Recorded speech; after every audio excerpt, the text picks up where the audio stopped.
igual que en Jaca está la zona del Casco Viejo para salir a tomar algo, los bares de tapas, en Oviedo lo típico es tomar sidras. Y tenemos la calle de Gascona, que lo llaman el Boulevard de la Sidra.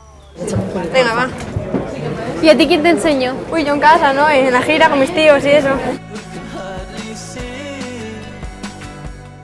Para mis amigos casi siempre soy yo la que escancio, porque soy la que sé, y la gente debería, yo creo, más aprender. Y Noelia, pues a ver si conseguimos enseñarle y que sepa también compartirlo con nosotros.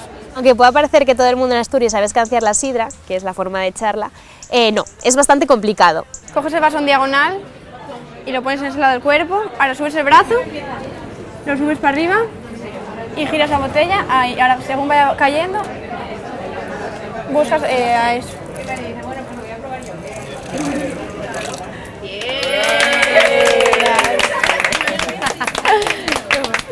A mis amigos siempre les hablo de Jaca, de lo bonito que es, de la nieve, de que les iba a encantar y quiero hacer un viaje con ellos.